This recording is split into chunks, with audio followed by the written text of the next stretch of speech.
अस्सलामुअलैकुम। Horror stories के एक न्यू एपिसोड के साथ मैं हूँ मज़हर मलिक। कैसे हैं आप लोग? उम्मीद है खैरियत से होंगे।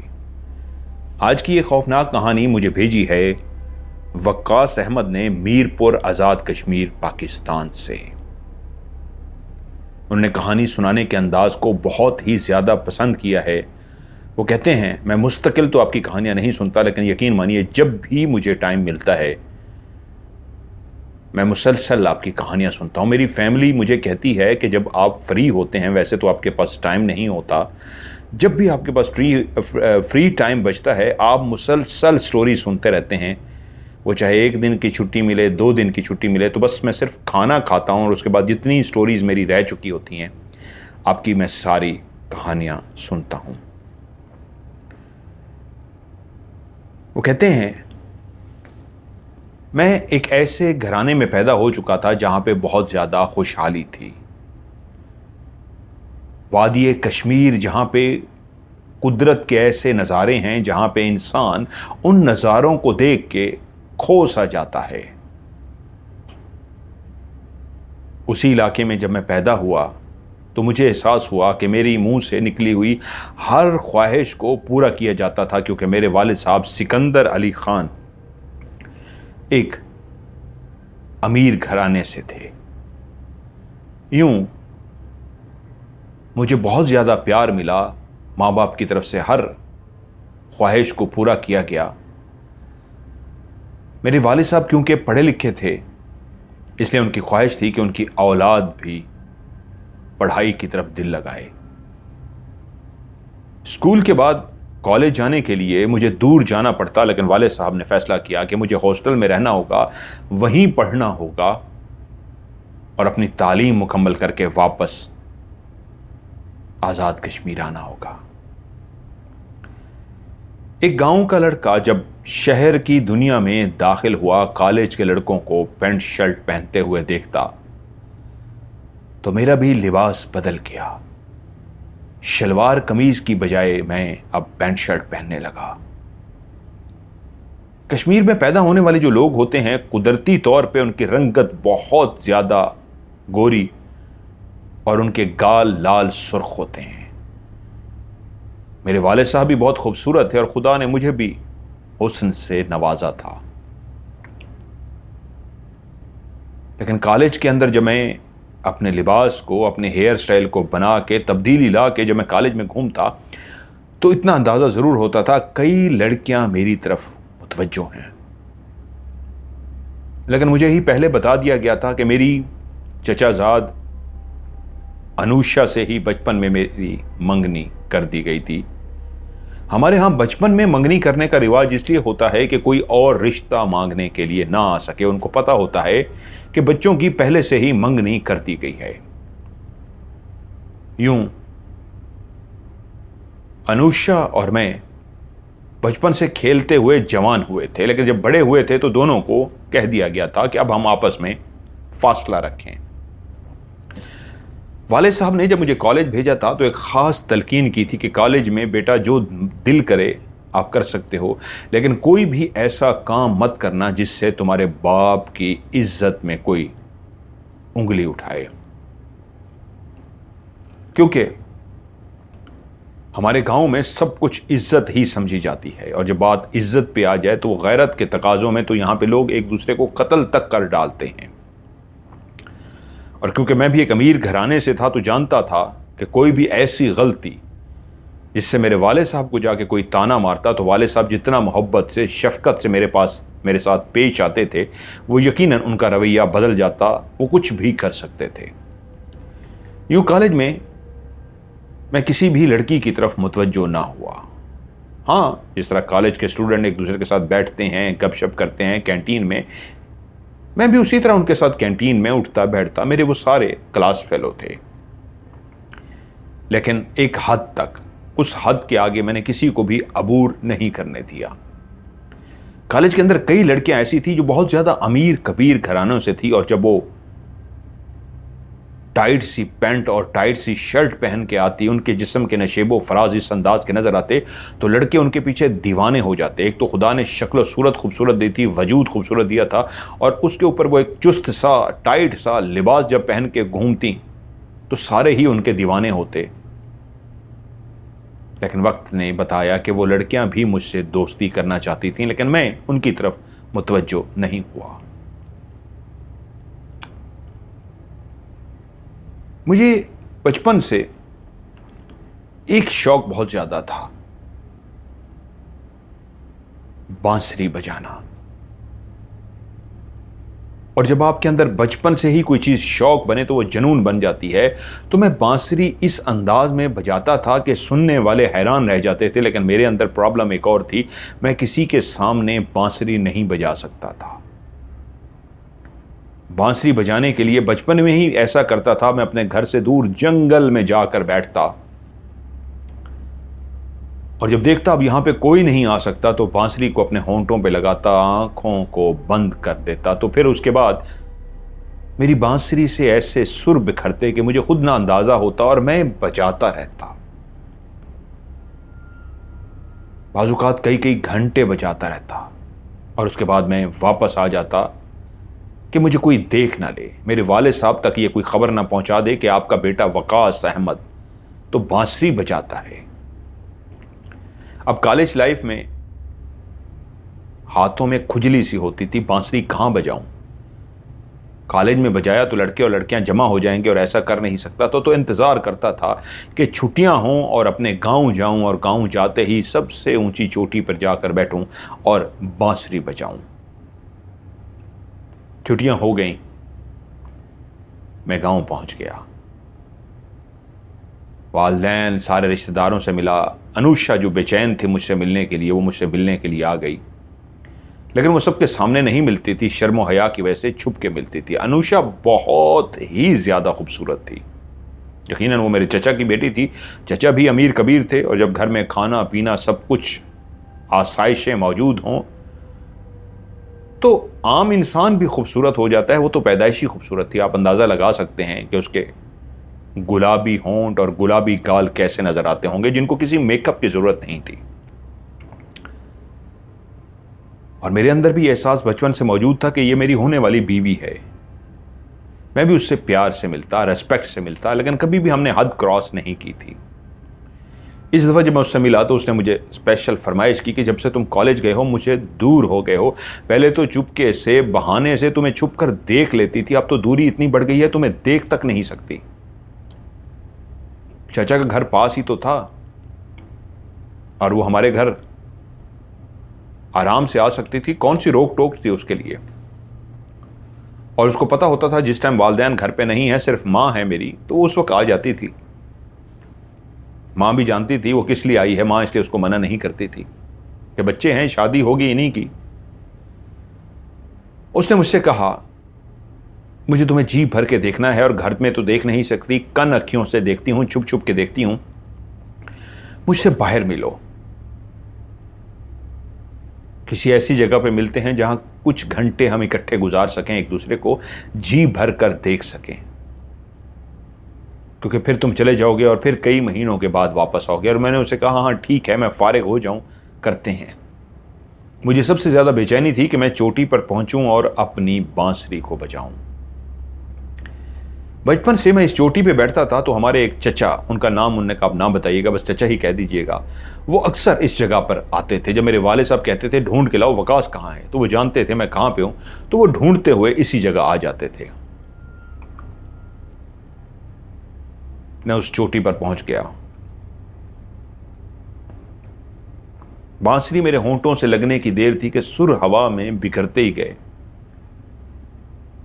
मैं कितनी देर बांसुरी बजाता रहा कि एकदम से मुझे मोतिये के फूलों की खुशबू महसूस हुई। सफेद मोतियों के फूल हमेशा बचपन से ही मेरी कमजोरी थे। जहां भी मैं सफेद मोतियों के फूल देखता था मैं बेइंतहा फूल तोड़ लेता था और तोड़ने के बाद उनको मुसलसल सूंघता रहता था। मुझे उनकी खुशबू बहुत पसंद थी।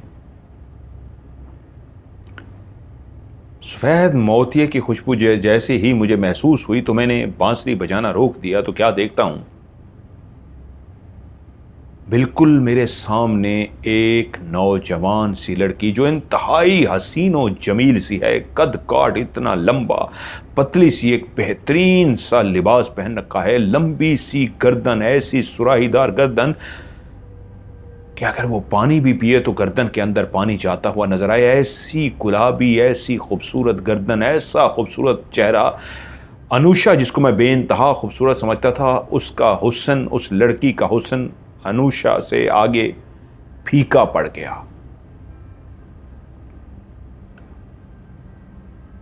और मैं उसे देखते हुए ये भूल गया कि किसी लड़की को इस तरह घूर कर नहीं देखा जाता। और मैं वैसे भी एक शर्मीला लड़का था, कभी भी इस तरह घूर कर नहीं देखता था, लेकिन हुस्न के अंदर इस तरह मैं पागल सा हो गया कि उसके चेहरे से मेरी निगाहें नहीं हट रही थी कि तभी उसको एहसास हुआ कि ये तो पल के झपकना भूल गया है। तो वो शर्मा सी गई और इस अंदाज में खांसी, और मैं ऐसे झटका लेके उसके हुस्न के उस समंदर जिसमें मैं डूब गया था वापस निकल के आया। और मुझे लगा कि ये मैं क्या कर रहा था, किस अंदाज में उसे तके जा रहा था कि पल के झपकना भी भूल गया था। कि तभी वो मुझसे बोली, बांसुरी बजाओ ना। वो आवाज कहां थी? वो तो जल तरंग थी। ऐसा था जैसे वो आवाज ना हो, ऐसी सुरीली सी आवाज उसके गले से निकली हो जिसके सुनते ही मेरे कान अजीब से लाल सुर्ख हो गए। जो सुरों से प्यार करता है, जो बांसुरी बजाता है, और कोई अपनी ऐसी आवाज में उसे कहे बांसुरी बजाओ ना, रुक क्यों गए? तो आप ऐसी सुरीली आवाज के नशे में मस्त से हो जाते हैं। उसका ये कहना था कि मैं मस्त सा हो गया, और उसके चेहरे पे मुस्कुराहट आ गई। उसने मुझसे एक फरमाइश की थी, रिक्वेस्ट की थी बांसुरी बजाने की। और तभी ये जिंदगी का पहला मौका था कि बांसुरी बजाते हुए मेरी आंखें खुद ब खुद बंद हो जाती थीं और मैं बांसुरी बजाता था। उसका हुस्न ऐसा लाजवाब हुस्न था कि बांसुरी को मैंने अपने होंठों से तो लगा लिया, लेकिन मेरी आंखें उसके चेहरे को देख रही थी। जिंदगी में पहली दफा मैं बांसुरी बजाते हुए आंखें खोल कर बांसुरी बजा रहा था। मैंने कुछ देर बांसुरी बजाई, मुझसे बांसुरी ही नहीं बज सकी। वो सुर ही उल्टे पुल्टे हो गए। वो खिलखिलाकर हंस पड़ी और मुझसे बोली, तुम बहुत सुरीली बांसुरी बजाते हो, लेकिन आज तो तुमने अपने सारे सुरों को ही आगे पीछे कर दिया।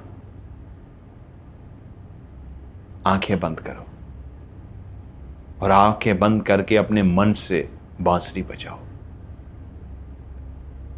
इतनी प्यारी आवाज, इतनी सुरीली आवाज में उसने कहा कि मेरी आंखें नशे में खुद ब खुद बंद होती गईं। और उन सुरों को फिर से बांसुरी से जब मैंने बाहर निकाला तो शायद जिंदगी में इतनी खूबसूरत बांसुरी मैंने कभी नहीं बजाई थी। मैं बजाता ही गया, और जब होश आया तो वो सामने खड़ी थी। उसने कोई लफ्ज नहीं कहा, मुझे देखकर मुस्कुराई और पीछे की तरफ भागती हुई चली गई। जब वो भाग रही थी तो उसके पांव के अंदर पायल थी, पाजेब पहने हुए छन छन छन छन करती हुई जा रही थी। और मैं हैरान ये था, जब वो आई थी तब तो मैंने उसके पांव की पाजेब की आवाज को नहीं सुना था। मैं शायद अपनी बांसुरी बजाने में इतना मस्त था, मैं तो उसका नाम तक नहीं पूछ सका था, वो कहां से आई है कुछ भी नहीं पूछ सका था। वो जा चुकी थी और मैं दीवाना सा हो गया था। ये कौन थी? मैं तो कभी किसी लड़की की तरफ देखता ही नहीं था। मुझे तो एक बात बचपन से सिखाई गई थी, बाप की इज्जत पे हर्फ मत आने देना। और अनुषा ही मेरी बीवी थी, जो होने वाली बीवी थी, मेरी मंगेतर। लेकिन उसका हुस्न ऐसा था, मैं सब कुछ भूल गया और बस एक बात याद थी, कल इसी वक्त फिर आऊंगा और उसे देख सकूंगा। वो रात मैं सो नहीं सका। उसकी वो मुस्कुराहट, उसकी वो हसीन आंखें, उसके गुलाबी होंठ, उसका पतला सा नाक, उसकी गुलाबी गाल, ऐसे चमकते हुए काले स्याह लहराते हुए बाल, और उसके ऐसे हसीन और जमील हाथों की उंगलियां। वो कौन थी? कहां से आई थी? किसकी बेटी थी? मैं बेचैन था जानने के लिए। और अगले दिन वक्त से पहले मैं वहां पहुंच गया और वहां जाकर बैठा तो मैंने आज बांसुरी नहीं बजाई। उसके इंतज़ार में रहा। मुझे लगा वो आज शायद नहीं आएगी, और जब मैं मायूस सा हो गया, काफ़ी टाइम हो गया नहीं आएगी, तो मैं मायूस होके जैसे ही मैंने आंखें बंद की और अपनी बांसुरी को बजाना शुरू किया, तो थोड़ी ही देर के बाद मुझे महसूस हुआ कि कोई सामने मौजूद है। मैंने अपनी आंखें खोल के सामने देखा तो सामने वही माँ जबीन खड़ी थी। उसे देखते ही मेरे चेहरे पे मुस्कुराहट आ गई और उसने फिर से अपनी सुरीली सी आवाज में कहा, रुक क्यों गए, बजाओ ना। और मैंने आंखें बंद की और फिर से बांसुरी बजाना शुरू कर दी। मैं कितनी देर बांसुरी बजाता रहा, सुर बखेरता रहा, मुझे खुद भी एहसास ना रहा। मैं दीवाना वार बजाता रहा और जब आंखें खोली तो क्या देखता हूं, वो सामने से जा चुकी है, वो मौजूद नहीं है। मैं इधर उधर उसको देखना शुरू हो गया और क्या देखता हूं, ढेर सारे सफ़ेद मोतियों के फूल मेरे साथ रखे हुए हैं। वो काफ़ी ज़्यादा फूल तोड़ के लाई थी और मेरे साथ रख के गई थी। मैंने जल्दी से उन फूलों को उठाया, उनकी खुशबू को सूंघा तो सूंघता ही गया। उनकी तो खुशबू ही निराली थी, लेकिन मुझे अफसोस हो रहा था। मैंने उसका नाम तक क्यों नहीं पूछा, मैं उससे कोई बात क्यों नहीं कर सका, और आज तो वो बगैर बताए चली गई। अब यही हो सकता था, कल फिर से आऊं और उससे पहले उसका नाम पूछूं और फिर उससे बात करूं। अगले दिन मैं फिर से पहुंच गया और मुझे अंदाजा हो गया था वो ऐसे नहीं आएगी, जब मैं सुर बखेरूंगा तो वो आ जाएगी। मैंने जैसे ही सुर बखेरे, मुझे एहसास हुआ कोई सामने आ चुका है। मैंने जैसे ही आंखें खोली तो उसने फिर से मुस्कुराहट के साथ वही जुमला कहा। उसके हाथों में बेइंतहा मोतियों के फूल थे। रुक क्यों गए, बजाओ ना। लेकिन आज मैं अहद कर चुका था। मैंने एकदम से कहा, तुम्हारा नाम क्या है? मेरा नाम महानूर है। हां, वो महानूर थी, नूर ही तो थी, ऐसी हसीनो जमील नूर। तो मैंने उसे कहा, तुम बगैर बताए क्यों चली जाती हो? क्या तुम्हें मेरी बांसुरी अच्छी नहीं लगती? वो बोली, ये कैसे हो सकता है, मुझे तुम्हारी बांसुरी अच्छी ना लगे। मुझे तुम्हारी बांसुरी बजाना बहुत अच्छा लगता है, लेकिन मुझे जाना होता है, क्योंकि जाते हुए अगर देर हो गई तो घर से बहुत डांट पड़ेगी, इसलिए मैं चली जाती हूं। उसी लम्हे महसूस हुआ कि कोई नीचे से आ रहा है। मैं ऐसी जगह पे बैठा होता था कि अगर कोई ऊपर की तरफ आता तो मुझे आवाज आ जाती। मैंने मुड़ के देखा तो अनुषा आ रही है। मैं एकदम से चौंक गया कि ये क्यों आ रही है, तो उसने भी देख लिया। बोली, अब मैं चलती हूं, कोई आ रहा है। मैंने उससे कहा, प्लीज मुझे तुमसे ढेरों बातें करनी है, कब मिलोगी? वो मुड़ने लगी थी और रुक गई और बोली, रात को अपने घर की छत पे मेरा इंतजार करना। तुम्हारे घर की छत पे तुमसे मिलने आऊंगी, आज नहीं कल रात। ये कह के वो चली गई। अनुषा ऊपर आ गई और मुझसे आकर बोली, मैं कितने दिनों से तुम्हारा इंतजार कर रही हूं, तुम यहां टाइम निकाल कर आ गए हो बांसुरी बजाने के लिए और मुझे टाइम नहीं दे सके। वो गुस्से में थी। ये तो मैंने चाचा से पूछा कहां है, तो उन्होंने बताया वो तो बांसुरी बजाने ऊपर चला गया है। क्या मतलब है? तुम्हें मेरे अंदर अब कोई इंटरेस्ट नहीं रही कि तुम मुझे टाइम नहीं दे सके अपनी बांसुरी के लिए टाइम? वो बोलती जा रही थी, गिला करती जा रही थी कि मैं उसे मना सकूं, मैं उसके नाज नखरे उठा सकूं, लेकिन मैं तो उस दीवानगी में खोया हुआ था जो अभी कुछ देर पहले गई थी।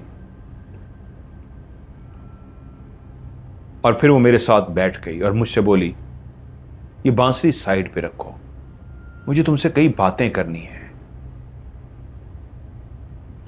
अनुषा मेरे साथ बैठ के बातें तो करती रही, लेकिन रब जाने वो क्या कहती रही। मैं हाँ हूं तो करता रहा, उसकी हर बात में हाँ करता रहा, हाँ हाँ हाँ करता रहा। और वो खुश होती गई कि मैं मोहब्बत का जवाब हाँ में दे रहा हूं, लेकिन मैं तो किसी के ख्यालों में गुम था। मैं तो ये भी ना सुन सका कि वो बोल रही थी कि बस अब हम रोज मिला करेंगे, तुम इसी टाइम यहां पे आया करोगे और मैं मिलने के लिए आ जाऊंगी। और मैं आगे से उसको कह रहा था, हाँ ठीक है, हाँ ठीक है। वो खुश हो गई। काफ़ी देर बातें हुई और फिर उसने कहा चलें। तो उस वक्त मुझे होश सा आया, काफ़ी देर हो गई थी, और बोली अब हम कल ही मिलेंगे। मैंने कहा क्या? कल? कहाँ पे? क्या हो गया वकास, अभी तो तुमने कहा है यहीं पे इसी जगह पे, इतने बजे तुम आ जाओगे, मैं भी आ जाऊंगी, कल मिलते हैं। वो कहकर चली गई। हम दोनों वहां से चल पड़े, लेकिन वो पहले चली गई ताकि कोई देख ना ले। अब मुझे यह था कि कल तो अनुषा वहां पे आ जाएगी, मैं उस महानूर को नहीं देख सकता, लेकिन एक खुशी थी कि चलो रात का वो कहकर गई है, वो शायद रात को आ जाए। कल रात को आऊंगी उसने कहा था। अगली रात मैं छत पर उसका बेइंतहा इंतजार करता रहा, लेकिन वो ना आ सकी। अगले दिन मैं जब उठा, नाश्ता वगैरह करके बाहर निकलने का सोच रहा था, तो अनुषा आ गई और उसने मुझे कहा कैसे हो हीरो? मैंने कहा हाँ ठीक हूं। तो उसने कहा बस वहीं पे मिलते हैं ना, आज मैं टाइम पे आ जाऊंगी। मैं अजीब सा हो गया। मैंने उससे कहा नहीं, आज मैं वहां नहीं जाऊंगा, आज मैं बिजी हूं, मैंने कहीं और जाना है, फिर आगे का प्रोग्राम बनाते हैं, अभी मेरे पास टाइम नहीं है। और मैं अपने टाइम पे वहीं पे पहुंच गया। उसी के इंतजार के लिए एक झूठ बोल कर आया था, तो जो मैं झूठ नहीं बोलता था, अनुषा से झूठ इसलिए बोला था कि अनुषा वरना आ जाती, और मैं चाहता था महानूर को देख सकूं। मैं वहीं बैठा था कि महानूर छन छन की आवाज दूर से ही मैंने सुन ली थी। महानूर चलती हुई आ रही थी। आज उसने एक छोटी सी लकड़ी अपने हाथ में पकड़ी हुई थी। उस लकड़ी को घुमाते हुए वो खेलते हुए आ रही थी, और उसकी मुट्ठी के अंदर सफेद मोतियों के फूल थे। आज उसने एक इंतहाई हसीन और जमील लिबास पहन रखा था। जब वो करीब आई तो सफेद मोतियों की खुशबू फैल गई। मैंने एक नाराजगी के से अंदाज में कहा मैं तुमसे खफा हूं। बोली क्यों? मैंने कहा तुमने तो रात को आने का वादा किया था, मैं तुम्हारा इंतजार करता रहा छत पे, लेकिन तुम मिलने ही नहीं आई। वो बोली हाँ बस कोई मजबूरी हो गई थी, मैं मिलने आना चाहती थी लेकिन नहीं आ सकी, मैं उसके लिए दिल से माजरत खा हूं। और हाँ तुम्हारी कजन आ रही है इसी तरफ।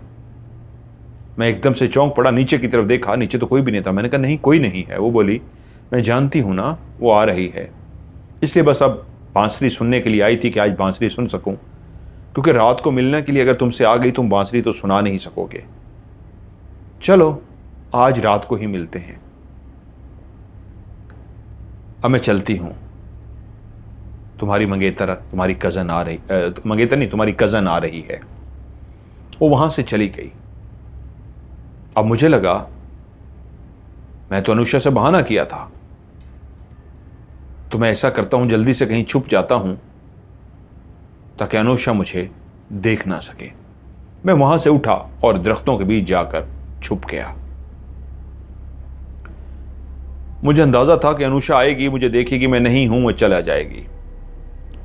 मैं काफी देर वहां बैठा रहा, अंदाजा हुआ कि अनुषा जा चुकी होगी, इतनी देर वो कहां बैठने वाली है। मैं दरख्तों से निकला और जैसे ही निकल के मैं चलता हुआ उस जगह पे पहुंचा तो क्या देखता हूं अनुषा वहां पर बैठी हुई है। उसे देखकर मैं एकदम से चौंक गया। मेरे हाथ में वही बांसुरी थी और आगे वो बैठी हुई थी। एकदम से गुस्से में खड़ी हो गई और बोली तुमने मुझसे झूठ बोला कि आज तुम्हारे पास टाइम नहीं है और तुम यहां ऊपर आ गए, और तुम ये कहां पे थे इस वक्त? मैं हड़बड़ा गया, इसके लिए मैं तैयार नहीं था। तो मेरी आवाज में झूठ का आंसर उसने पकड़ लिया।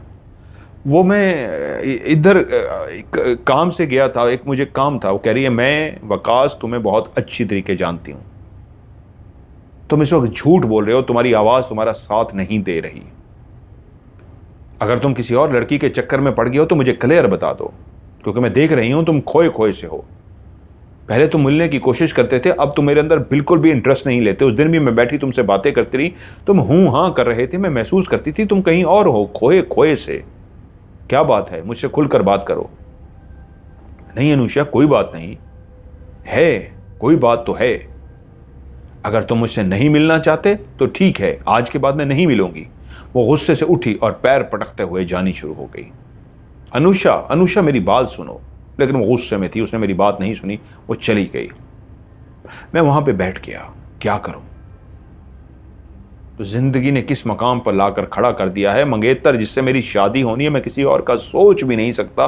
और वो महनूर, वो महजबीन, वो हसीन और जमील, तो शीजा कहां से आई थी कोई पता नहीं। रात हो गई, मैं छत पर चढ़ गया, उसका इंतजार कर रहा था कि मैं हैरत ज़दा रह गया। मैंने देखा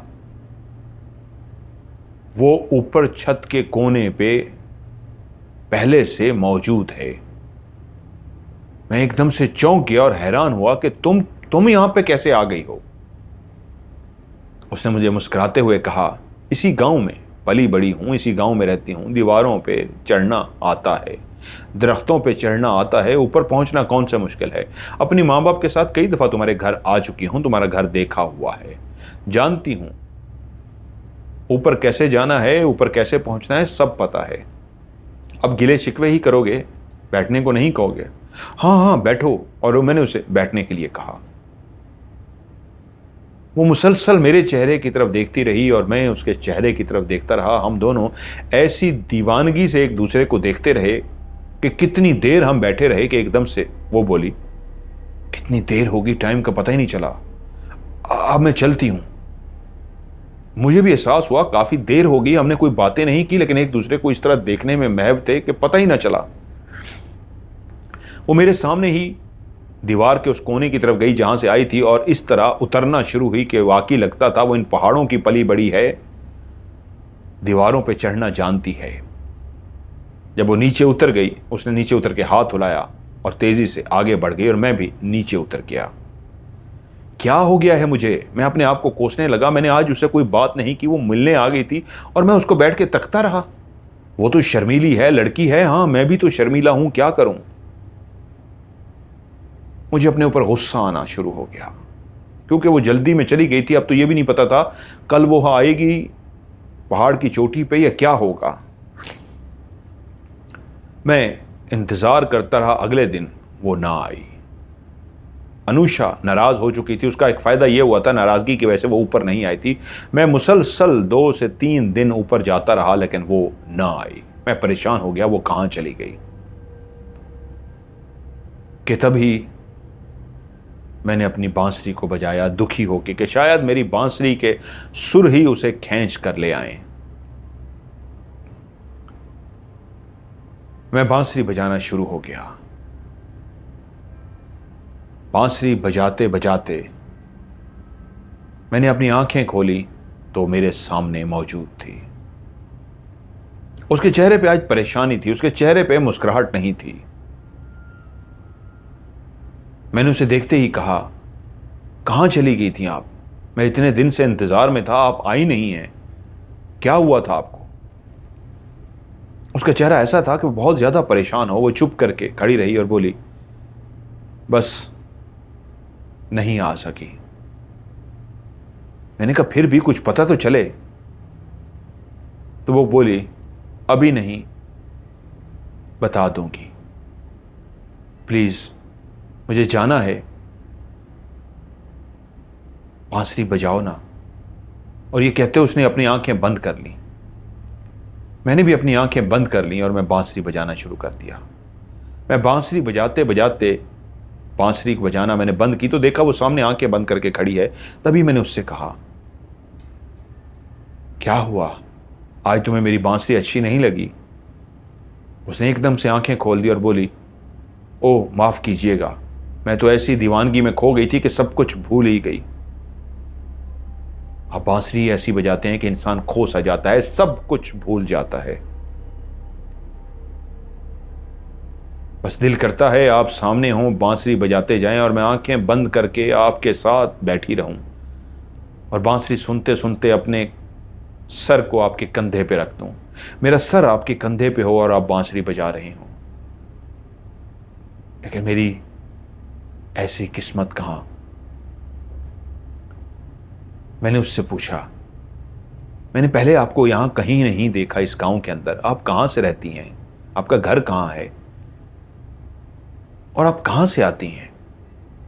उसी लम्हे मुझे अनुषा की आवाज सुनाई दी, वकास वकास, किससे बातें कर रहे हो? मैं एकदम से चौंक पड़ा और वो भी एकदम से चौंक पड़ी और बोली, मैं चलती हूँ, ये उसने कहा और छन छन छन छन करती हुई वहाँ से भाग गई।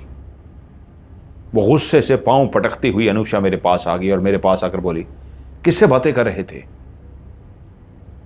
किसी से नहीं। क्या हुआ है? मैंने खुद सुना है तुम किसी से बातें कर रहे थे, बताओ मुझे किससे बातें कर रहे थे? और मैंने पाजेब की क्लियर एक आवाज सुनी है, छन छन करती हुई पाजेब की आवाज। अब मर्द तो पाजेब पहनने से रहे, औरतें ही पहनती हैं। कहां है वो? कहां छुपाया है उसको? कहीं नहीं है, कहीं नहीं है, वो कहीं नहीं है।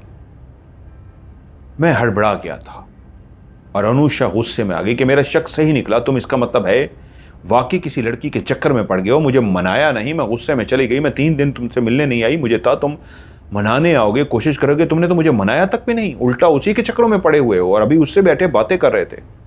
अब मैं ये बात घर वालों को बताऊंगी। मैं उठकर खड़ा हो गया। प्लीज प्लीज अनुषा, ये बात किसी को मत बताना प्लीज।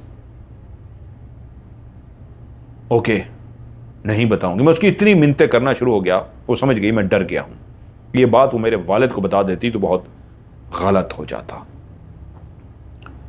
तभी उसने कहा, एक शर्त पे नहीं बताऊंगी, बताओ किससे बातें कर रहे थे, कौन है वो? वो महानूर है, उसे मेरी बांसुरी बहुत पसंद है, मैं उसे सिर्फ बांसुरी सुनाता हूं। वो कुछ देर खड़ी सोचती रही और फिर मुझसे बोली, क्या तुम उसे पसंद करते हो? नहीं नहीं, मैं उसे पसंद नहीं करता। अनुषा बोली, देखो वकास, अगर तुम्हें मुझसे शादी नहीं करनी, तो मुझे पसंद नहीं करते तो कोई बात नहीं, तो मुझे क्लियर बता दो। अगर तुम्हारे दिल में कोई और बस चुका है तो ठीक है, अपने घर वालों से जाके इनकार कर दो, लेकिन मैं ये बर्दाश्त नहीं कर सकती कि मेरा होने वाला शौहर किसी और लड़की से बातें करे। ये तुमने अच्छा नहीं किया। वो कहती हुई वहां से चली गई। मैं वहां परेशान होकर बैठा रहा। उसने कह तो दिया है घर वालों को नहीं बताऊंगी, लेकिन बता ना दे। काफी देर बैठा रहा। अब तो शाम होने लगी थी। खैर, मैं घर की तरफ चला गया। डरते डरते घर पहुंचा। अम्मी को बताया तो नहीं है। अम्मी के सामने गया, बातें की, लेकिन अम्मी का रवैया बिल्कुल नॉर्मल था, जिसका मतलब है उसने अभी तक अम्मी को नहीं बताया। अगले दिन खौफ के मारे मैं उस जगह पर गया ही नहीं, घर पे ही रहा। अनुषा 2-3 दफा आई, उसने देखा मैं घर पे ही हूं, कहीं नहीं गया। उससे अगले दिन भी मैं घर पे रहा। 3 दिन में घर पे रहा। अनुषा समझ गई कि मैं बाहर नहीं जा रहा। उसका रवैया भी मेरे साथ ठीक हो गया। चौथे दिन के लिए उसने मुझसे प्रोग्राम बनाया कि वहां मैं तुम्हारा इंतजार करूंगी। अब 4 दिनों बाद मैं उस चोटी पर जा रहा था, लेकिन वो भी अनुषा से मिलने के लिए, और मैं बेचैन था। महानूर को मैंने देखा तक भी नहीं था। वो खफा हो गई थी, क्या हुआ था, परेशान हो गई थी। महानूर मेरे गलती से मुंह से नाम भी निकल गया था, और मैं जानता था अनुषा भी एक अमीर माँ बाप की बेटी है, मेरे चाचा की बेटी है। वो ताकतवर है, महानूर को कहीं ट्रेस ना कर ले, उसको नुकसान ना पहुंचा दे। और वो ऐसी थी, जिद्दी तबीयत की थी, जब ठान लेती थी तो कुछ भी कर गुजरती थी। चौथे दिन मैं महानूर के साथ, अनुषा के साथ वहीं पहाड़ों पर बैठा रहा, लेकिन मेरी निगाहें इधर उधर ढूंढती थीं, लेकिन वो कहीं नजर ना आई। रात को मैं छत पर गया, वो छत पर भी ना आई। इसी तरह पूरा हफ्ता गुजर गया। मैं अनुषा से मिलता, वहीं पे जाके कभी अकेला भी जाकर बैठता, वो ना आई। मैं शदीद परेशान हो गया कि क्या हुआ है, महानूर क्यों नहीं आ रही? मुझे उससे मिलना था। मेरे अंदर बेचैनी बढ़ती जा रही थी। कि अनुषा ने बताया कल वो शहर की तरफ जा रही है, उसे कुछ चाहिए तो वो बता दे, उसके लिए लेती हुई आएगी, वरना अपनी मर्जी से ले आएगी। मैंने उसे कहा जो तुम्हें अच्छा लगे ले आना। मैं अब उसको नाराज नहीं करना चाहता था, उसे डर गया था, क्योंकि मेरी कमजोरी, मेरा एक वीक पॉइंट उसके पास आ गया था। वो घर वालों को बता देती तो बहुत गलत हो जाता। मैं अपने बाप के सामने झूठ ना बोल सकता। मेरी माँ और मेरे बाप अगर कसम देकर मुझसे बात करते, मैं कैसे झूठ बोलता। जब वो शहर की तरफ चली गई तो आज ये यकीन था कि वो उस चोटी पर नहीं आएगी। मैं उस चोटी पर गया और पता नहीं क्यों बैठे बैठे मेरे मुंह से आवाज खुद ब खुद निकली, महानूर महानूर कहाँ हो तुम, प्लीज मेरे सामने आ जाओ। पता नहीं महानूर कहां चली गई है। मैंने अपनी बांसुरी को भी उठा के गुस्से से फेंक दिया और मैं सर झुकाकर बैठ गया। मैं उदास सा था, दुखी सा था, कुछ समझ नहीं आ रही थी महानूर कहां है। कि तभी मेरे कानों में आवाज आई, ये बांसुरी तुमने क्यों फेंक दी है। मैंने देखा तो वो सामने खड़ी थी, महानूर थी। वो बांसुरी मुझे उठाकर पकड़ा रही थी। मैंने अपनी बांसुरी हाथ में पकड़ ली और वो मुझसे बोली, तुम्हें जानना है ना, कुछ भी जानना है तो सुनो, ये बांसुरी बजाओ। मुझे जी भर के ये बांसुरी के सुरों को सुनना है, फिर मैं तुम्हें बता देती हूं। मैंने बांसुरी को उठाया, बजाना शुरू कर दिया, लेकिन इससे पहले वादा ले लिया कि तुम ऐसे चली नहीं जाओगी, मुझे तुमसे बहुत कुछ कहना है। वो बोली, हाँ मैं रहूंगी, तुम बांसुरी बजाओ। मैं बांसुरी बजाता रहा, आंखें बंद करके, जैसे मैं मस्त से होकर बांसुरी बजाता रहा। आज पता नहीं मुझ पे कैसा ऐसा दौरा सा पड़ गया था कि मैं बजाता ही गया, थोड़ी सी बजा के उससे बातें करता, मैं बजाता ही गया, बांसुरी बजाता ही गया। कितनी देर बजाता रहा कि आज वो खुद बोली, बस करो, तुमने बहुत अच्छी बांसुरी बजाई है, अब बस कर दो, मेरे जाने का वक्त हो गया है। और मैं चौंक पड़ा, बांसुरी मैंने रोक दी। मैंने कहा, तुम कहां चली गई थी, तुम मुझसे मिलने क्यों नहीं आई। तो वो बोली, वकास, मैं इंसान नहीं हूं, मैं एक जिनजादी हूं। बचपन से तुम यहां चुप कर आते थे और बांसुरी बजाते थे, और मैंने तुम्हें बांसुरी बजाते हुए बचपन से ही देख लिया था, और बचपन से ही तुम्हारी और तुम्हारी बांसुरी की दीवानी हो गई थी। फिर तुम यहां से शहर चले गए, तुमने आना छोड़ दिया। मैं फिर भी इस जगह पर आती थी तुम्हें देखने के लिए। मैं एक इंसान का रूप धार के आती कि तुम्हारे सामने आऊं तो तुम मुझे अच्छे लगो और मैं भी तुम्हें अच्छी लगूं। और फिर एक दिन इंसानी वजूद जब मैंने अपना लिया तो तुम्हारे सामने आई, तुमने आंखें झपकना भूल गए और तुम भी मुझे पसंद करने लगे, ये जाने बगैर कि मैं इंसान नहीं, एक जिन्नात की नस्ल में से एक जिनजादी हूं। मैं चाहती थी तुम्हारी बांसुरी को सुनूं, मैं तुम्हारी एक एक बात जानती हूं, कौन सी चीज़ है जो तुम्हारी मैं नहीं जानती। बचपन से तुम्हारे साथ हूं, लेकिन तुम्हारे कभी करीब नहीं आई, तुम्हारे कभी सामने नहीं आई, दूर से सुनती थी तुम्हें। तुम जवान हुए, मैं जवान हुई तो बस बर्दाश्त ना हुआ, सामने आके खड़ी हो जाती। जानती थी तुम्हें सफ़ेद मोतियों के फूल पसंद है, तुम्हें ला के देती।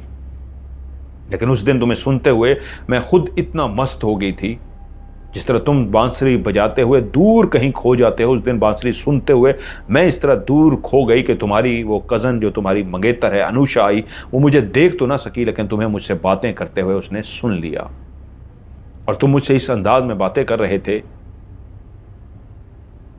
कि मैं भी मस्त होकर बातें कर रही थी। ये भूल गई थी कि कोई मुझे देख रहा है, क्योंकि मैं अपने होश व हवास में नहीं थी, बांसुरी के सुरों में मदहोश सी हो गई थी। और जब मैं होश में आई तब तक देर हो चुकी थी। वो मेरी आवाज़ को सुन तो ना सकी, मेरे वजूद को देख तो ना सकी, लेकिन उसे पता लग गया तुम किसी से बातें कर रहे हो।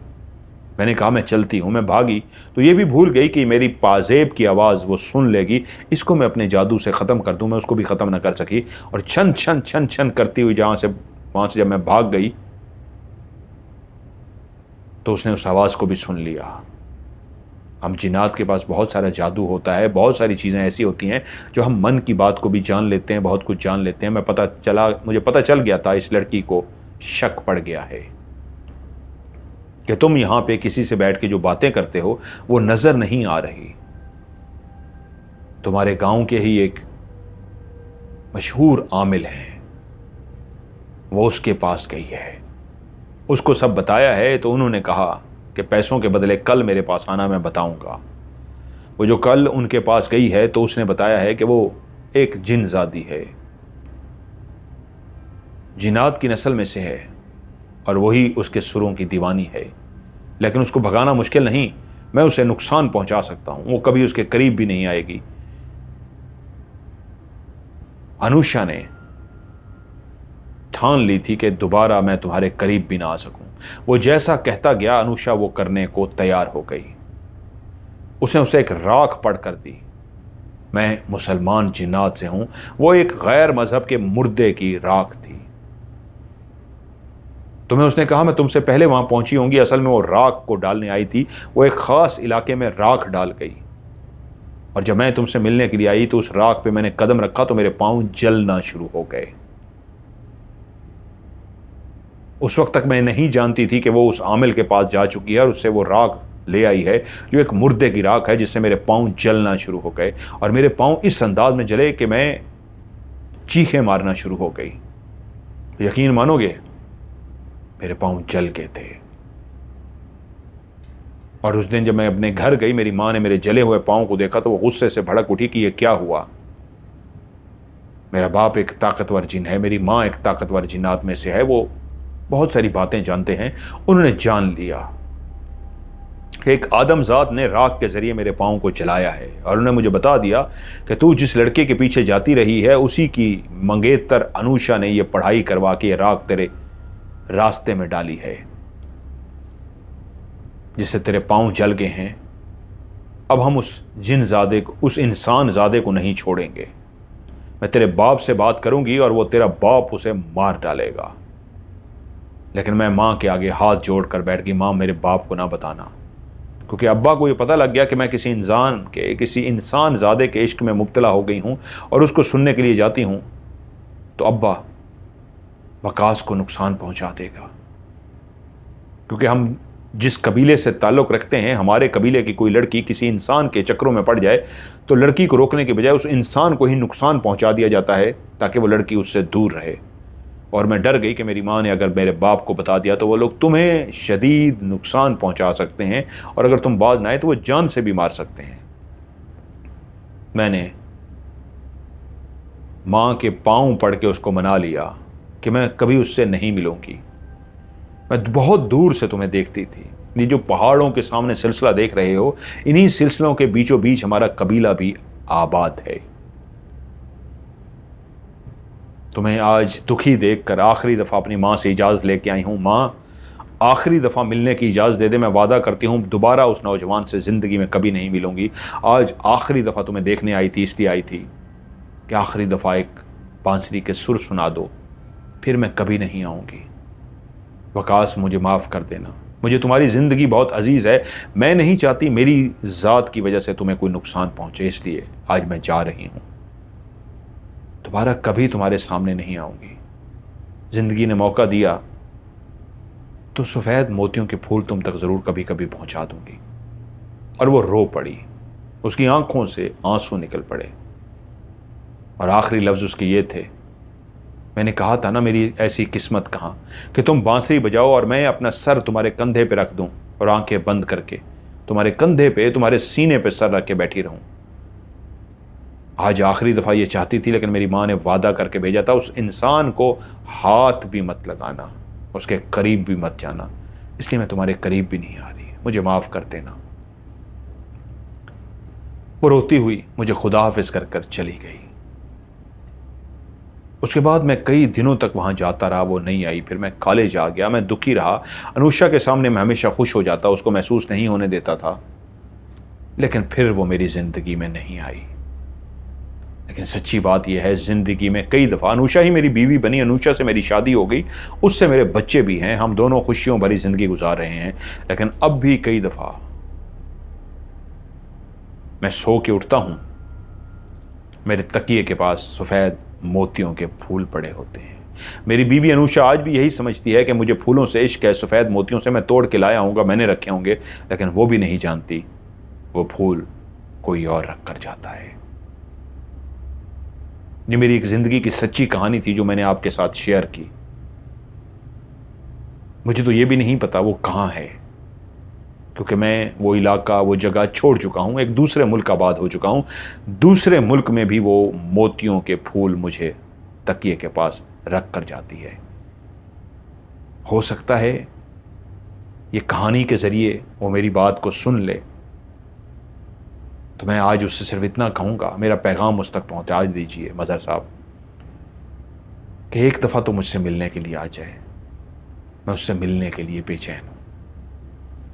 एक और कहानी जो मुझे भेजी है, वो मुझे भेजी है शाहनवाज फुरकान ने, लंदन यूके से। शाहनवाज फुरकान कहते हैं ये यहाँ की बड़ी मशहूर कहानी है। आपके अंदाज में सुनने को दिल करता है, जो आपका अंदाज़े बयां है उससे आप समा बांध देते हैं तो लगेगा मैं मुझ समेत कई सुनने वाले, मैंने तो पढ़ी थी, आपको इसलिए भेज रहा हूँ। पढ़ने का वो मज़ा नहीं था जो आपके सुनाने में मज़ा आएगा, तो ऐसे लगेगा कि जैसे हमने कोई मूवी देख ली हो, फिल्म देख ली हो। तो प्लीज़ इसे ज़रूर सुनाइएगा। जी शाहनवाज फुरकान भाई लंदन यूके से आपने भेजी है। मैं ज़रूर कोशिश करूँगा ऐसे लफ्ज़ों का सहारा लूँ कि आपके सामने एक समा सा बांध दूँ।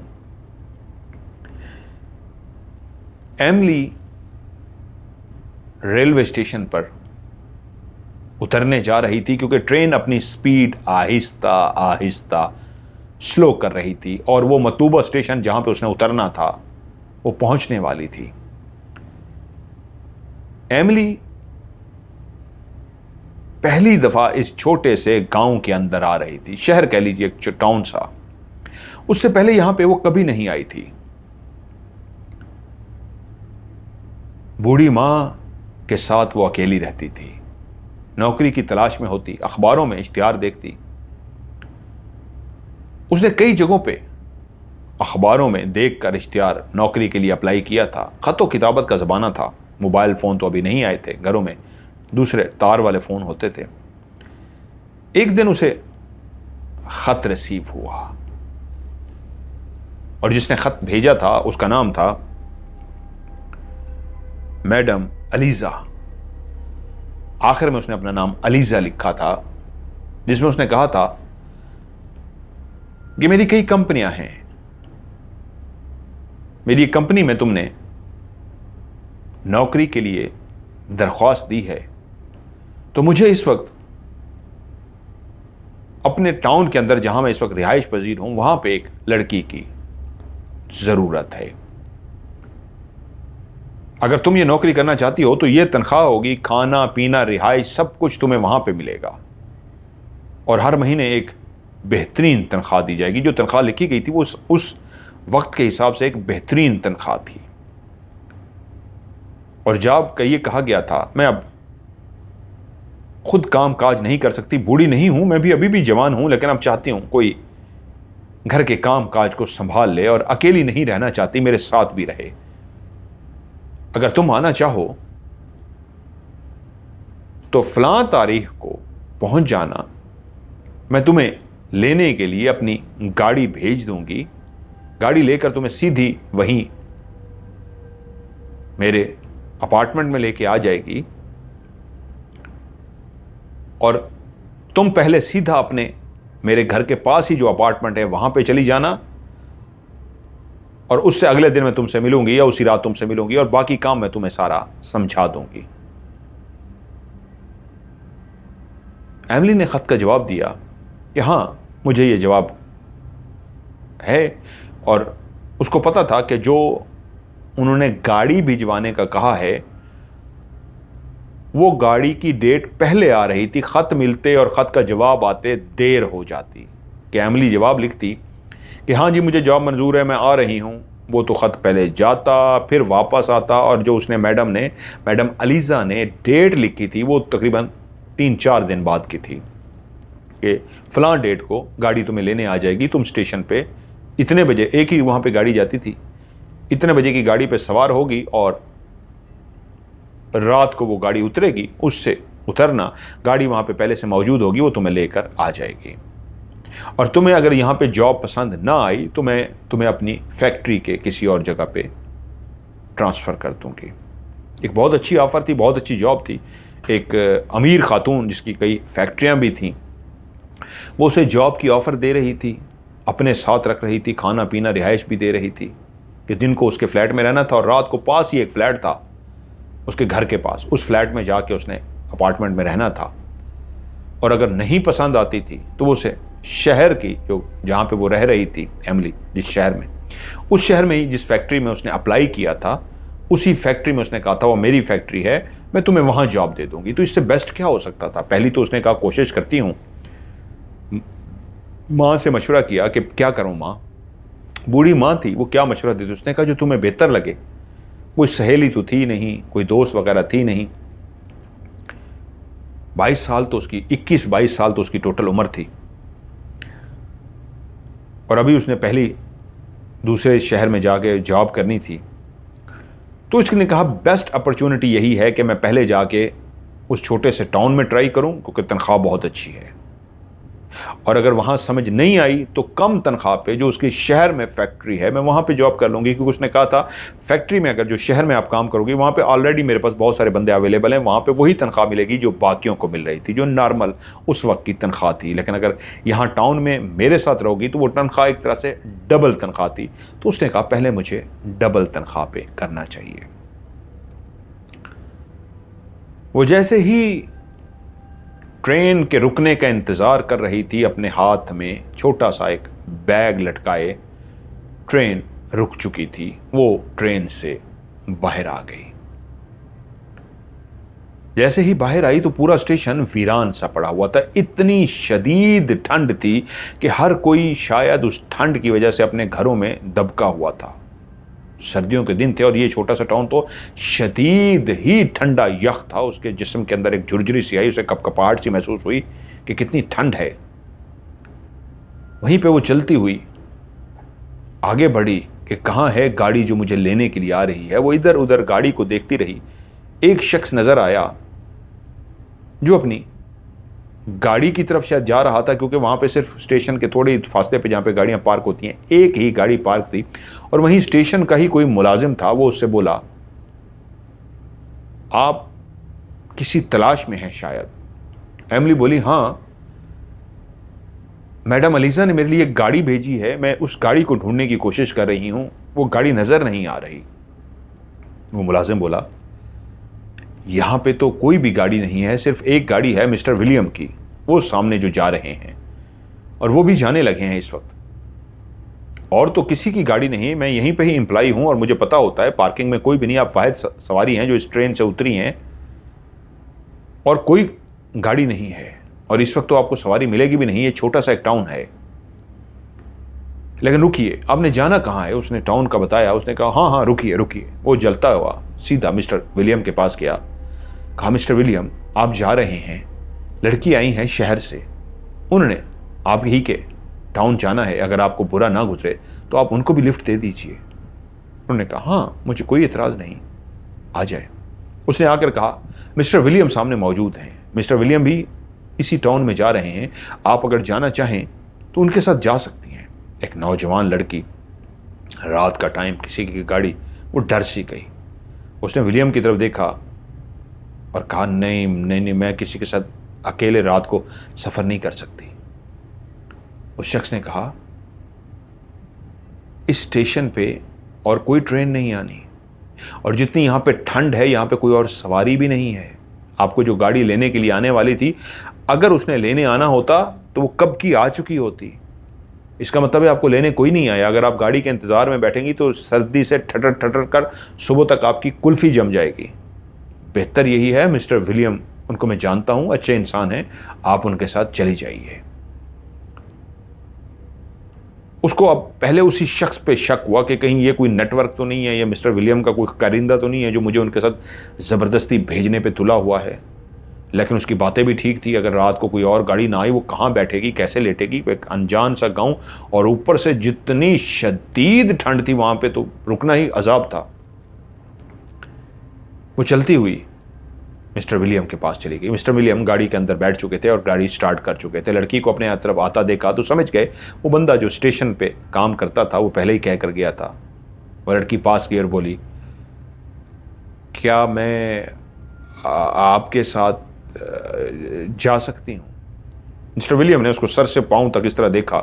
एक नौजवान लड़की, खूबसूरत लड़की, और रात का पहर और अकेली।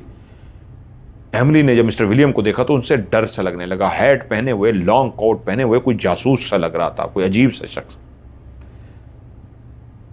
मिस्टर विलियम ने कहा जी आप मेरे साथ बैठ सकती हैं।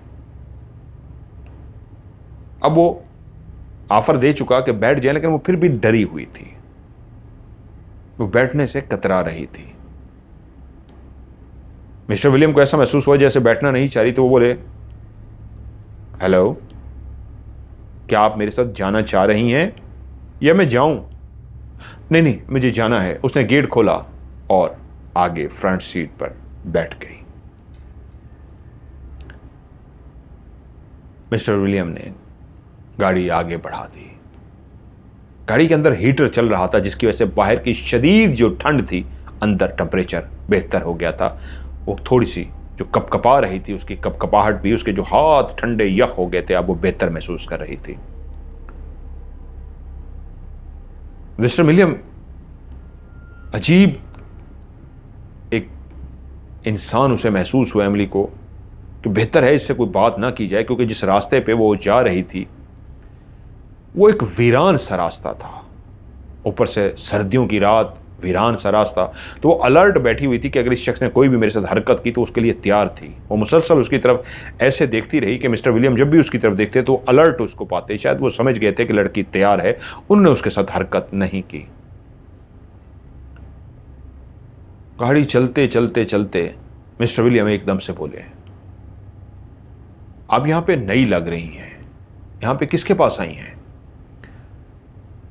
मुझे मिस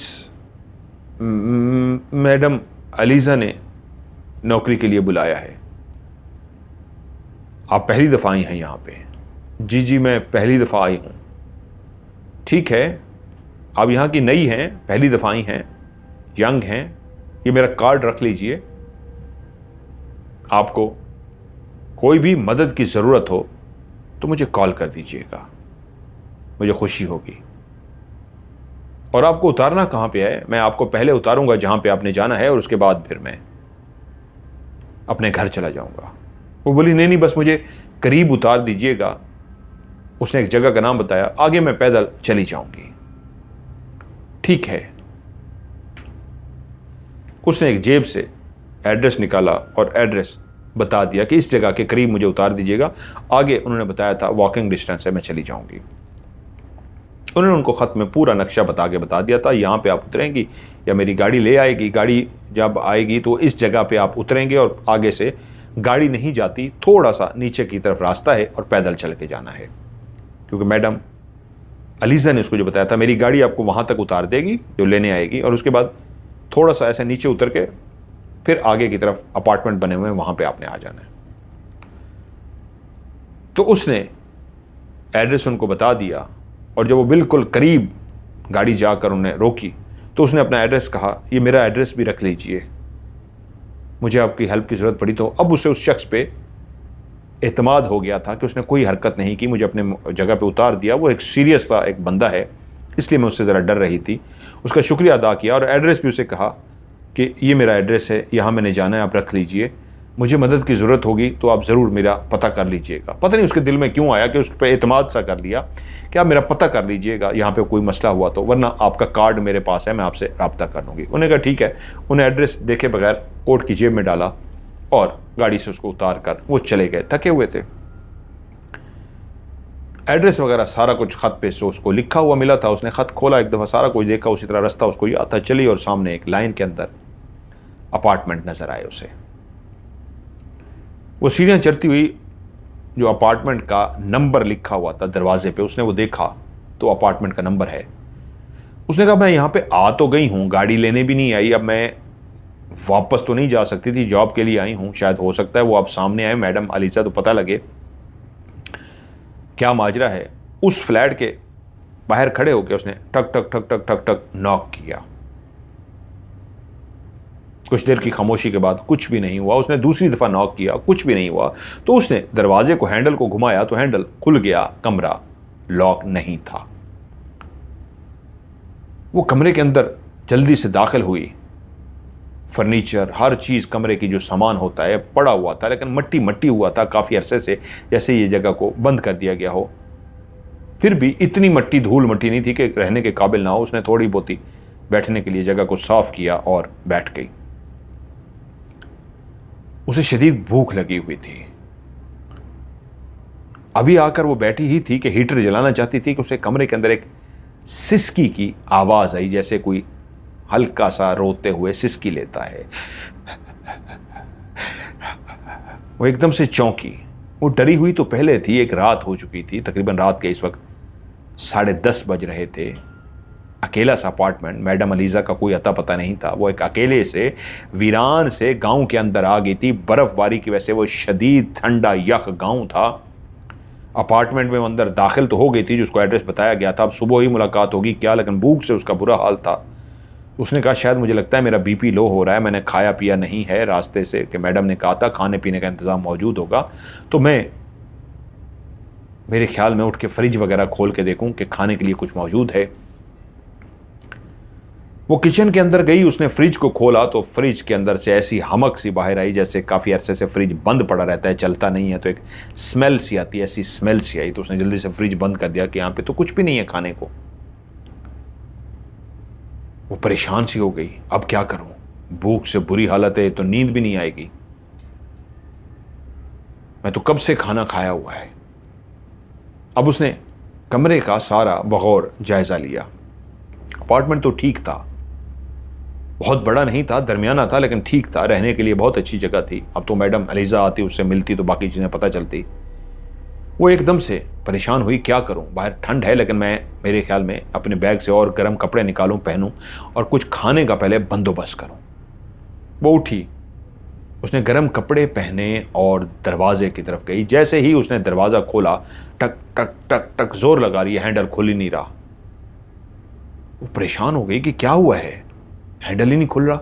काफ़ी जोर लगाया, क्या ये लॉक हो गया है या क्या हो गया है, कुछ समझ ना आई। परेशान सी होकर वापस आकर बैठ गई कि ये क्या है।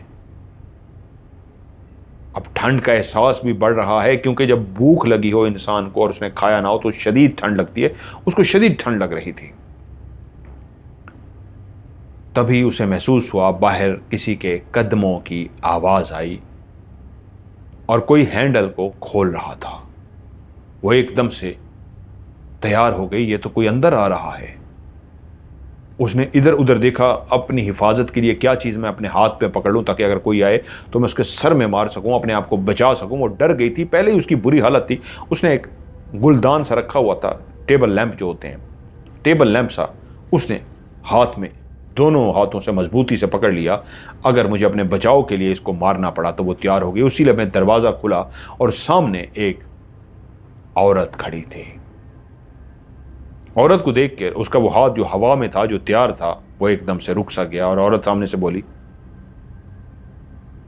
एमिली, ये तुमने क्यों उठाया हुआ है, इसे वापस रखो।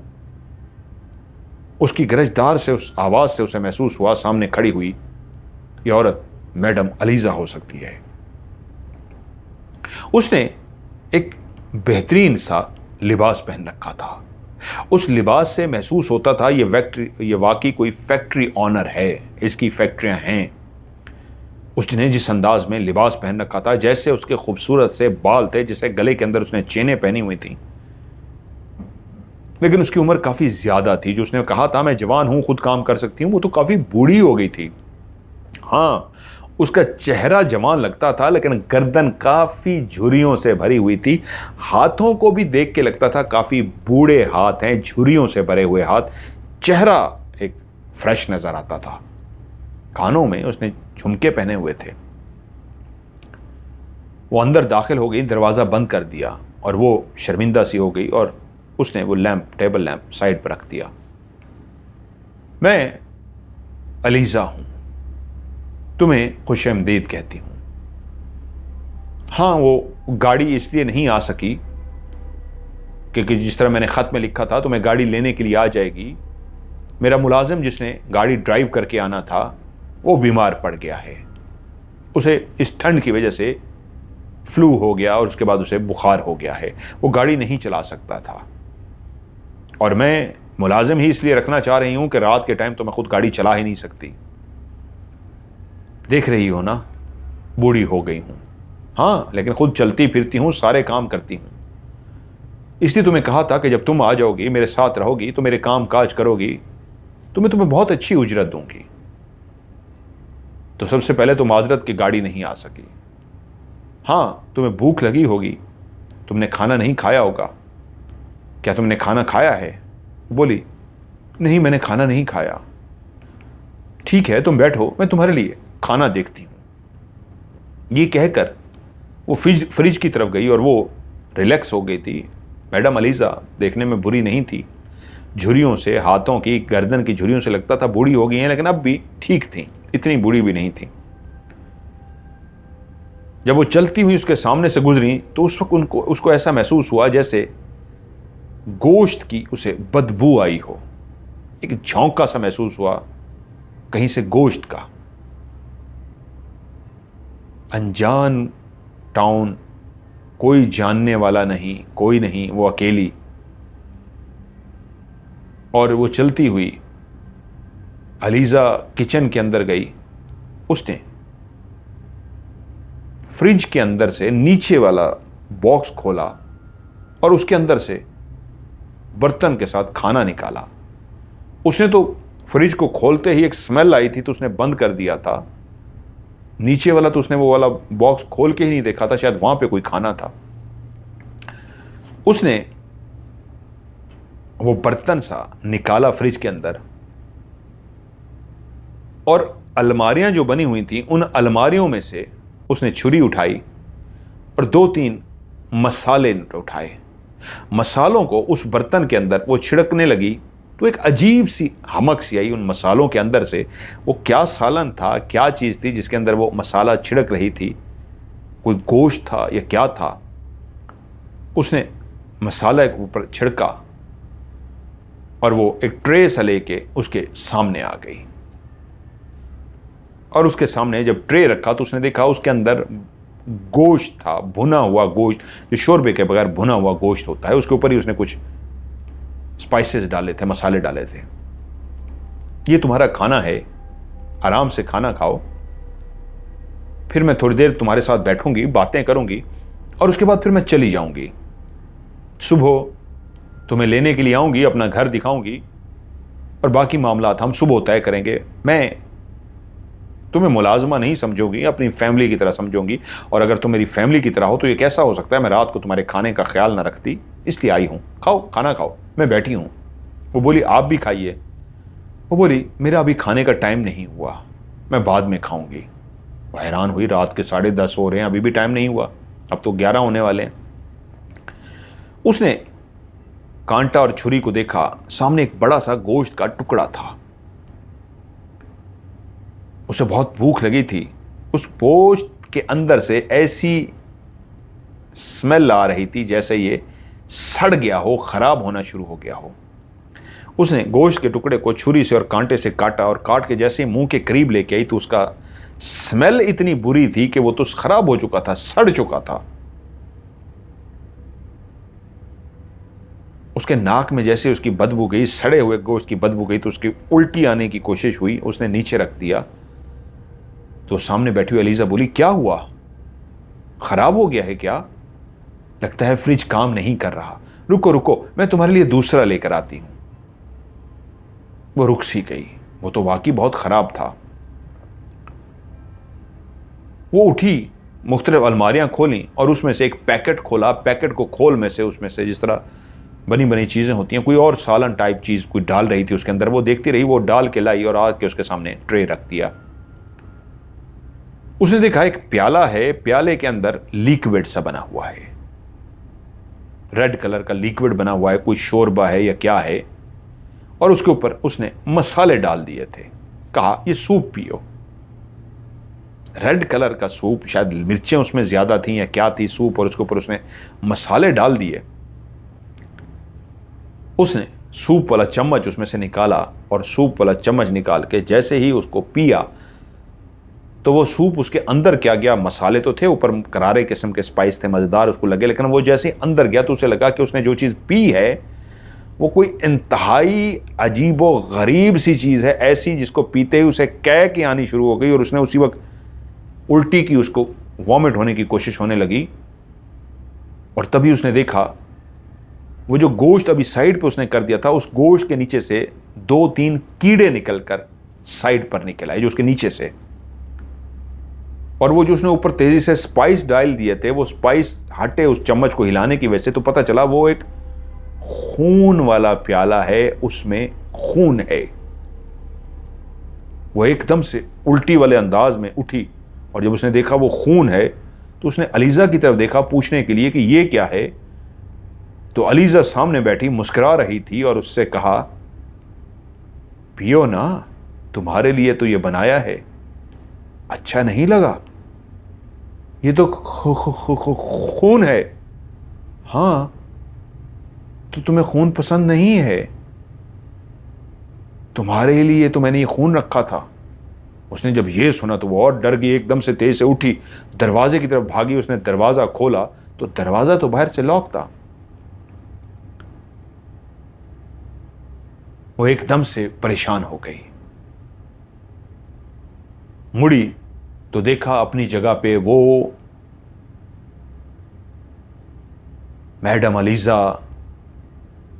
बिल्कुल बूढ़ी हो चुकी है। ऐसी बूढ़ी कि उसका चेहरा झुर्रियों से भर चुका है, उसकी गर्दन पे और ज्यादा झुर्रियां आ गई हैं, उसके हाथों पे और ज्यादा झुर्रियां आ गई हैं। खौफनाक बूढ़ी बन चुकी है, जैसे कोई 100 साल से भी बड़ी बूढ़ी हो। और वो हंसते हुए बोली, बस ये आखिरी खुराक रह गई थी मेरी, ये मैं पीऊंगी और उसके बाद मेरी खुराक खत्म हो गई थी। मुझे ताज़ा खून चाहिए था, नौजवान खून, ताज़ा खून जो मैं पीऊं तो फिर से जवान हो जाऊं। कितने दिनों से कोशिश कर रही थी कि कोई ताज़ा खून ही हाथ लग जाए। ताज़ा खून हाथ नहीं लगा। देखो, गोश्त भी सड़ गया है, ना कुछ खाने को मिला है ना कुछ पीने को। यही एक प्याला रह गया खून वाला, पीऊंगी और ख़त्म। गोश्त तो है ही नहीं। और तू कैसा ज़बरदस्त गोश्त है, और तेरा ताज़ा खून, नौजवान खून पी के तो मैं और नौजवान खूबसूरत हो जाऊंगी। उसने अपने मुंह से एक ज़ुबान निकाली जो आम ज़ुबान से थोड़ी सी लंबी थी, जिसको देख के ही अंदाज़ा होता था ये किसी इंसान की ज़ुबान नहीं है। उसने ज़ुबान बाहर निकाली, इस तरह आवाज़ निकाली तो वो और डर गई और कहा, मैंने काफ़ी देर से कोशिश की हुई थी कि अपना ये रूप धार सकूं जो तेरे सामने एक जवान अलीज़ा बन के आई थी, लेकिन मुझे दर्द हो रही थी। ज़्यादा देर तक मैं वैसे भी इस रूप को नहीं अपना सकती, क्योंकि जब तक मैं खून नहीं पीऊंगी, चलो अभी ये वाला तो पी लूँ ना, ताकि कुछ ताकत तो आ जाए। फिर जब तेरा खून पीऊंगी फिर तो बेइंतहा ताकत आ जाएगी, फिर कई दिन और निकाल जाऊंगी, हो सकता है 2 महीने भी निकाल लूं। अब तुझे यहां बचाने वाला कोई नहीं आने वाला, तू अकेली है यहाँ पे। ये जितने फ्लैट बने हुए हैं, अपार्टमेंट बने हुए हैं, सब खाली हैं। यहां सिर्फ तू है और मैं हूं। तू क्या चाहती है, तड़प तड़प के मरना या सुकून से मरना चाहती है? अगर तू सुकून से मरना चाहती है तो फिर एक बात रख, तुझे तकलीफ नहीं होने दूंगी। ऐसे तेरा गला काटूंगी, ऐसे तेरा खून पीऊंगी, तुझे बिल्कुल भी तकलीफ नहीं होगी।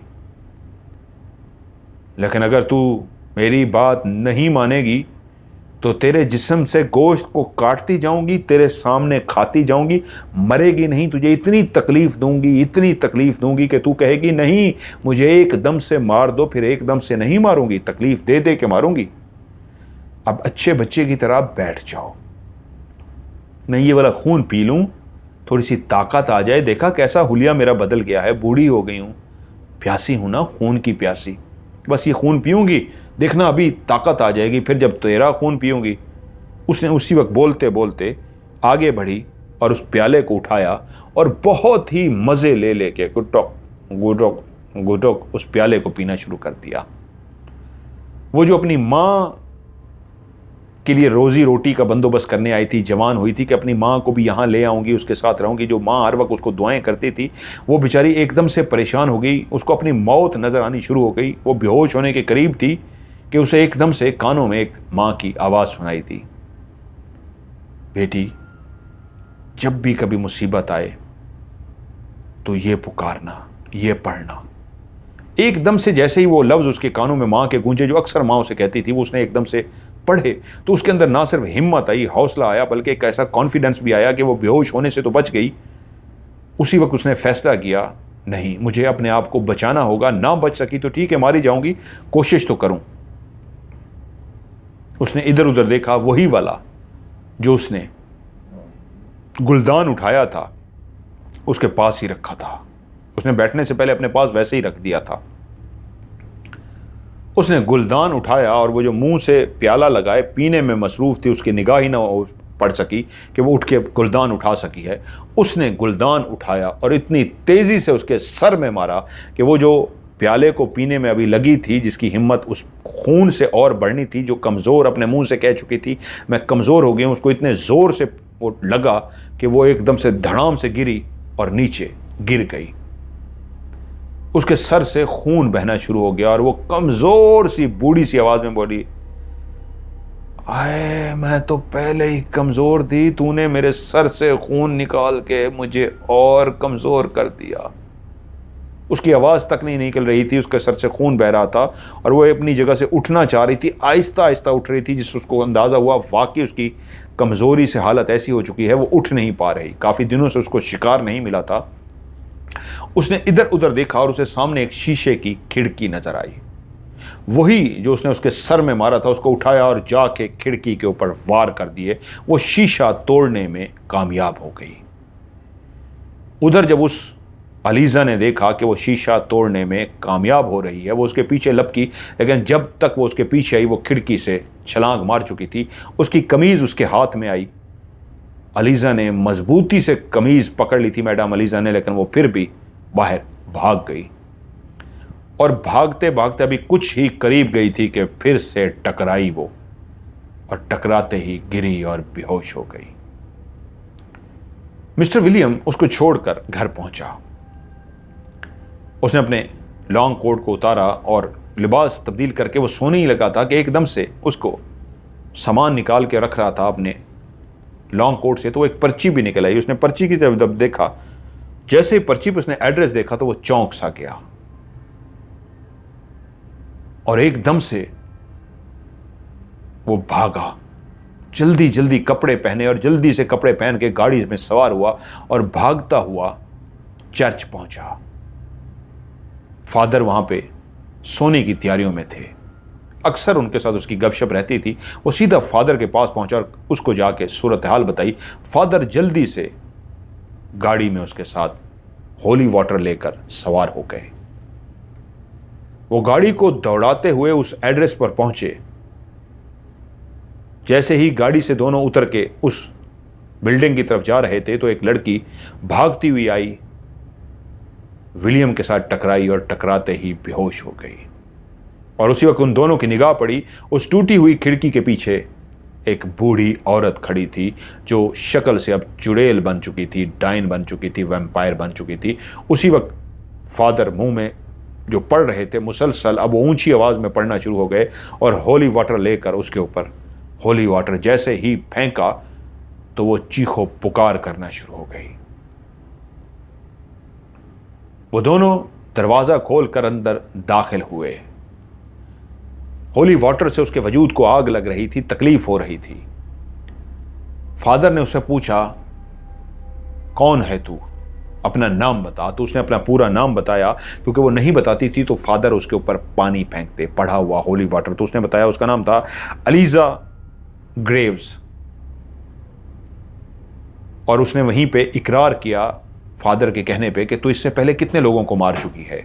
तो उसने बताया 3-4 नाम लिए, 2 से 3 नौजवान लड़कियों के, जिसमें विक्टोरिया, सलीना और एक मर्द का नाम लिया।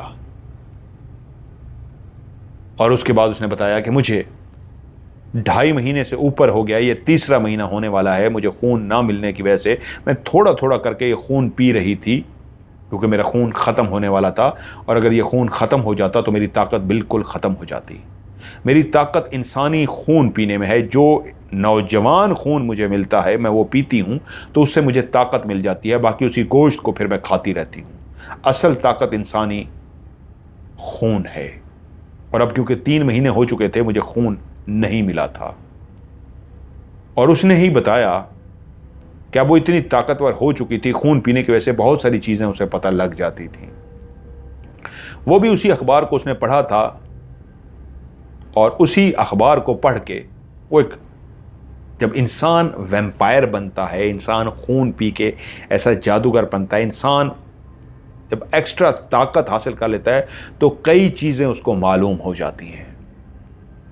पहली 2 लड़कियों को भी उसी तरह उसने जॉब का झांसा देकर फंसाया था। वो फैक्ट्री के लिए जो इश्तिहार देती थी मुलाजिम के लिए, वो वही देती थी।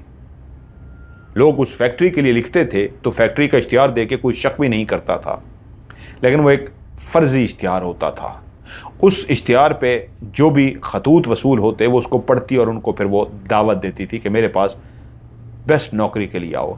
उन खतूत से वो पहले ख़तों किताबत करके उनके बारे में पूछ लेती थी कि आप अपने बारे में बताएं, कौन हैं, कितने लोग हैं, घर में कौन कौन रहता है, सारी चीज़ें मालूम कर लेती थी। उसे पता लग जाता था जब, फिर उसे वो अपने पास बुलाती थी। और जब वो शिकार उसके पास पहुंच जाता था तो उसे बचाने वाला कोई नहीं होता था। वो उस शिकार को ना सिर्फ मारती, सुकून से उसका खून पीती और उसका गोश्त खाती। और जब वो सारी बात बता चुकी तो वहीं पे ही फादर ने पढ़ते हुए वो सारा पानी आहिस्ता आहिस्ता करके उसके ऊपर डाल दिया, और ना सिर्फ उसके ऊपर पानी डाल दिया बल्कि वो चीखती हुई बाहर भागी, क्योंकि उसके पूरे वजूद को आग लग गई थी।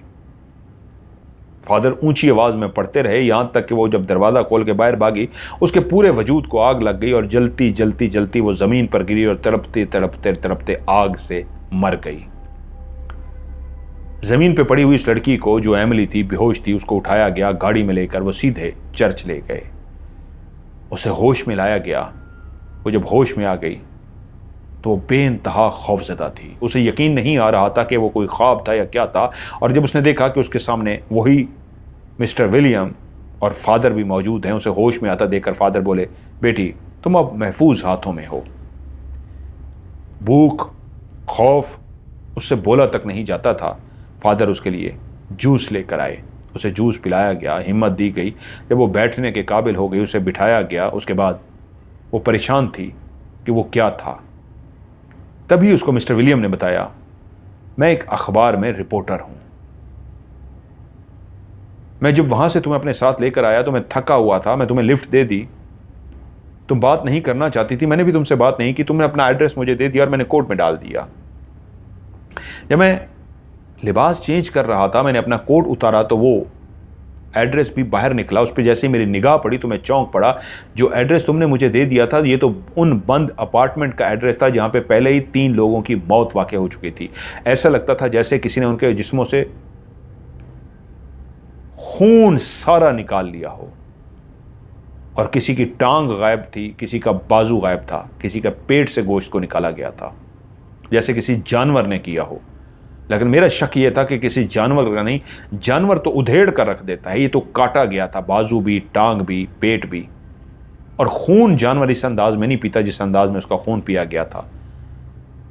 वो वाले अपार्टमेंट कई सालों से बंद पड़े हैं और वो टाउन के सबसे पुराने अपार्टमेंट हैं।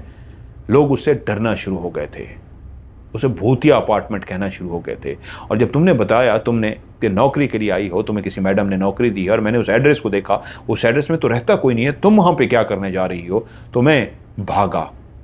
मैंने फादर को जाके बताया कि वहाँ पे एक लड़की नौकरी के लिए आई है जहाँ पे पहले भी 2-3 लोग मर चुके हैं। तो फादर मेरे साथ तैयार हो गए, और जब हम वहाँ पर पहुँचे तो तुम भागती हुई आई और मुझसे टकराई और बेहोश हो गई। और उसके बाद एमिली ने सारी कहानी सुनाई, कैसे वो अंदर गई, कैसे वो खातून उसके सामने आई, एलिजा ग्रेव्स, और उसने सारा बताया उसके बाद। और उसे कहा, मेरी माँ की वो दुआएं और मेरी माँ की बात, जब भी ज़िंदगी में ये परेशानी हो तो खुदावंद को ये पुकारना और ये पढ़ना। वो उस वक्त मुझे याद आ गया, और अगर मैं ना पढ़ती तो शायद मैं भी उस खौफनाक औरत को देखकर बेहोश हो जाती। लेकिन उस खुदावंद को याद करने और पढ़ने से मेरे अंदर इतनी हिम्मत आ गई कि वो खून पीने में लगी थी, और मैंने उठा के जब उसके सर में डाला, वो ज़ोर से मारा तो वो खून वाला प्याला भी गिरकर टूट गया, खून नीचे बह गया, उसके सर से भी खून बहना निकलना शुरू हो गया। और वो कमज़ोर सी आवाज़ में बोली थी, वो मज़ीद कमज़ोरी महसूस कर रही थी। अगर वो शायद मेरा खून पी लेती तो और ताकतवर हो जाती। मिस्टर विलियम ने उसे अपने अखबार में नौकरी दे दी थी, और फिर वो अपनी माँ के साथ उसी गांव में ही शिफ्ट हो गई। लेकिन फिर उसने मिस्टर विलियम के कहने पे अपनी इस कहानी को अखबार में खुद पोस्ट किया था। मिस्टर विलियम ने उसका इंटरव्यू किया, और इंटरव्यू करने के बाद उसकी वो कहानी उस अखबार में छपी थी। और उसके बाद हर बंदे को पता लगा वो जो 3 लोग मरे थे, एलिजा ने मारे थे। एलिजा है, क्या नाम है मैडम? पूरा नाम जो उसने बताया था, अलीजा ग्रेव्स। अलीजा ग्रेव्स ने मारे थे। वो खून पीती थी और मारती थी, और ये कहानी उस वक्त छप गई, जो आज भी लोग उस वाक़ये को, उस कहानी को याद करते हैं तो बेइंतहा खौफज़दा हो जाते हैं। आप लोगों को ये दोनों कहानियाँ कैसे लगी, नीचे कमेंट्स में अपनी राय का इज़हार ज़रूर कीजिएगा। वीडियो को लाइक कीजिएगा और दोस्तों के साथ शेयर भी ज़रूर कीजिएगा।